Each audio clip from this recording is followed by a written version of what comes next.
Hello everyone, my name is Julia and I'm the founder of inGeniusly, where we help people to improve their brain performance, okay? And today, time is tight, as you may have noticed, and everyone has been very good, so I will do my best. I was hoping one of them would kind of fold. But I want to start with two questions for you, okay? The very first question is, if you could have one superpower to achieve your goals, what would it be? And I said to achieve your goals, why? Because when I think of just about a superpower, like my fancy superpower is teleportation. So I want to have teleportation because I have all my family and friends around the world, so that would be amazing. But if I think about a superpower to achieve my goals, maybe the answer would be a little bit different. And so I would like you to start thinking about it, and then we're going to park it for a moment. Has someone got it? You can just nod if some know it. Wonderful. Second question. How would you define success in life? There may be someone that has a clear definition of success, someone that wants to think, okay, wait, I'm not sure. Let me think about it. One thing that I've noticed over the years is that the definition of success has changed a lot. So if in the past, when you ask people to define success, the definitions would be very focused on financial results, career achievements. Nowadays, something has shifted because we want success, but we want it on our own terms, and rightfully so. Okay, what does it mean? The definition of success nowadays has become much more holistic. We want to make sure we have success in our career, financially, but also in all the other areas of our life. And we want to do so in a way that's sustainable, in a way that doesn't lead to burnout, without feeling overwhelmed. We want to do it feeling happy at the end of the day. So there's many more components to this definition of success. And so what happens? That if in the past succeeding could be thought of, okay, if I put in some effort, I will get there. Nowadays, if we think about succeeding like this, we may think about it being difficult, being utopistic, unattainable. And so when we think about what it requires nowadays, it may require sacrifice, it may require compromise. We start feeling a bit like this. We try to juggle everything without dropping anything. And some of these words that are written there may be words that we think about when we describe our own day, our own life. How are you feeling today? Oh, I'm a bit exhausted. How is life? I feel a bit overwhelmed, but not bad. And we start using these words also in our vocabulary. And then we will sink into our subconscious mind, and then we can go to Zoe and ask for help there, okay? Because that's how we start defining ourselves, okay? We get into this mindset in which either I succeed professionally or I handle everything else. I dedicate time to all the other areas. We choose to drop some, we give up on some of the dreams that we have, and if we don't deal with it, we end up in one of these 5 categories. The first one, I call this 0, because it's when things seem to be going well still, okay? So I'll read what these categories are. You may notice that in the past or nowadays, you may have been in one of those, okay? So the first one is, you're driven, but different projects start demanding more and more from you. Now, this happens all the time because things will demand more time. So the more time we dedicate to something, the more it will ask from us, right? So how do we recognize that we are in this category? Is when we start feeling a bit mentally fatigued. So we're like, okay, I'm still handling everything, but I start feeling a bit of that fatigue. If we don't equip ourselves in this phase, what happens? Then we move on and it starts escalating. So we move on to the next phase. You're achieving what you want, but it's taking too much effort or time. So you are having the success you want, but when you look at what it's required to have that success, it's a lot. You start feeling overwhelmed. That's how you recognize it. If you don't fix it now, you move on to the third level, where you're putting in the effort, but you're not even achieving what you want anymore. So the results that you have don't match the effort that you put. When you get to that stage in which I know I'm supposedly doing all the right things, but results are not coming. And that's when you feel frustrated. Because you're doing the actions, but the results are not there. Then if we don't fix it here, we escalate a little bit more and we get to the point in which we start giving up on what we really want to achieve. So we're resigned. Those people that when you look at them, they know what they want, but it's too hard anyway, so they settle. They just give up on what they really want. And then if we don't fix it here, we end up in the last stage that for me is the most worrying, but we can work on everything, no worries, which is when you don't even know what you want anymore, and you feel very lost. It's like you've even forgotten the dreams you had. I feel as human beings, and we've seen it also very well with the video at the beginning, what fuels us is like big dreams and a big scale, and it makes us feel in a certain way. But then there are moments in which we haven't learned how to deal with all these phases, and we just forget even what dreams we had in the first place. So the question that we asked ourselves at inGeniusly is there another way? The answer, we'll find out. I can't spoil it yet. So, is there a way to succeed professionally but without compromising on other areas of life? Succeed professionally without feeling overwhelmed, without burning out. And in order to find the answer, we need to be explorers. And so we need to understand something. So what do we see here? It's an image of a tree. Fantastic. Do we see trees like this in nature usually? Or is there something different? Something different. So here we can also see the roots. Now, the fact that we don't see the roots when we look at a tree, does it mean that roots are not there? No, roots are still there. And it's important to look at those if we want to look at the health of the tree, right? So the effect of a problem cannot be its cause. So all the states that we described before, feeling lost, frustrated, resigned, overwhelmed, what are they? They are effects.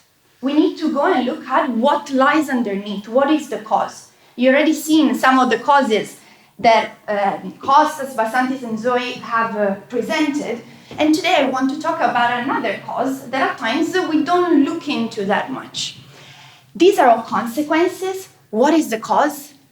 We can see an image. What do we see? A brain in prison, okay? What does that mean? It means that we have all been given superpowers, but we haven't been taught how to use them. So imagine you have a hero in the story, full of superpowers, but they are at times unaware that they have them in the first place. Other times they know they have them, but they don't know how to express them. They know how to use them. Of course they would feel frustrated, overwhelmed, lost, and so on. So what is our biggest asset? Something that's free, that we all have, that's super powerful. Oh, for example, it could be a brain. Now, our brain is incredible. It's incredibly powerful. If you think about the brain, I'll give you a couple of facts. Do you know how many neurons we have inside our brain? It's about 86 billion. It's a number that's so big that we can't even picture it. That's how big it is. And it's not even why the brain is powerful. The brain is powerful because of the connections between neurons, and those are trillions, so even more. Or do you know how fast information travels inside a brain? It's 268 miles per hour. So imagine you're on the motorway, all of a sudden you're like 268. It's fast. Our brain is fast. However, we see this, we imagine this superpower, then we look at everyday life. We enter inside a room and we forget why we were there. We look at someone we met 10,000 times and we're like, dear, hello, lovely, how are you today? You know? Because there's this mismatch between how powerful our brain is and how we are able to use it. Okay? So if we go back to the question, if I could choose a superpower of my choice, my superpower of choice would be the ability to use our inner genius. Why? Because in the moment in which we learn how to use it, what happens is that we can work on the root cause so that we start seeing different results. We can unlock our genius and transform the results on the surface. We can start feeling more balanced, more successful. We can regain that motivation for the dreams that we have. We can have that clarity that very often is missing and that generates so much of that sense of overwhelm that we may feel. Because a lot of the confusion that we feel is what creates that stress, that burnout. When we have clarity, it's so much easier to live the life that we want. And this leads us to create a symbiotic relationship with one element that I'm going to describe now, which is called SSE. What is SSE? It's a sense of self-efficacy. This is an incredibly important concept that was developed by Albert Bandura, and he described SSE. What is it? It's our perception of how able we are to do something. Now, Zoe said it very well. Very often, there are super high achievers, like people that are really good at what they do, and they're still incredibly stressed about performing the tasks that they're good at. How? Because it's not about how good you are, but it's about your perception of how good you are, which is very different. When we start working on our SSE, then we can see a lot of results. So when we start feeling confident to do the things that have to be done, what happens? Then we start feeling more happy in terms of job satisfaction. We reduce the amount of stress that we feel, because when we look at a task, we are not scared by it anymore, but we feel we're able to have an impact on that task. Our sense of agency, that some of you may have heard of. And at that point, our ambitions, our dreams can start growing again, because we feel we're able to do it. I hear so many people saying that the reason why they don't achieve the results is their laziness. I hate to break it to you. But every human being is lazy, that's true. But no human being doesn't achieve their goals because of their laziness. Laziness is just a symptom. And it's usually a symptom of us not feeling able to tackle what we want to tackle. So of course we protect ourselves. Our subconscious mind will protect ourselves, our guardian. Okay, so how do we increase our SSE? We need to, so there's one way. If you read everywhere, the best way to increase your sense of self-efficacy is to create references that you're able to do it. So you need to achieve results. Because when you see a result that's tangible, at a certain point you're like, okay, wait, I can't unsee that. I've done it. So that helps immensely. And so how do we achieve any result? We need to develop certain skills that will help us to achieve them. And those skills can be broken down into sub-skills. So let's make an example. Let's say that the result that I want to achieve is to get a promotion. Now, I talk with my manager. My manager says, you know what? In order for me to give you a promotion, you need to develop your leadership skills, because you need to be more of a leader. Now, when we think about leadership, what are some of the sub-skills that are components of leadership? What would you say? What do we need in order to be good leaders? Communication. Communication, very good. The ability to nurture people. The ability to nurture people. Listen. The ability to listen. Statistic. The ability to? Statistic. To read statistics. And analyze. I said statistic. Statistics. Good. I think good leader. But everyone has their own idea of good leadership. New skills, information. The ability to gather information, to use it, to create a vision, to strategize, to manage. There's so many things, right? And if we break those down, we will get to 12 skills that are all dependent on how we use our brain. There's 7 that you see up there, such as time management, productivity, decision-making, presentation skills, speed reading, memory, and so on. And then if you dig even deeper, you find 5 that are critical thinking, focus, lateral thinking, attention to detail, and problem solving that lie underneath everything else. If we start developing the foundational ones, then we can develop the advanced ones, and then at that point we can tackle any type of task that we have in front of us. And at inGeniusly, this is what we do. So we help people develop these 12 skills so that they can finally have the tools they need to use this powerful tool that our brain is. And I want to close with a quote and a freebie as well. So Napoleon Hill, that some of you may have heard of, said something, which is, some people dream of success while others work hard at it. And I believe that this is very important and very true. I also believe that he died in the 70s, and nowadays we even have more tools. So yes, we need to work hard, but when we learn how to work smart, we avoid ending up in that race in which we add effort without ever seeing the results growing. Because that's what eventually leads us to feeling exhausted and overwhelmed and stressed. Now, what I would like to give you as a little gift is it's a quiz that you can take.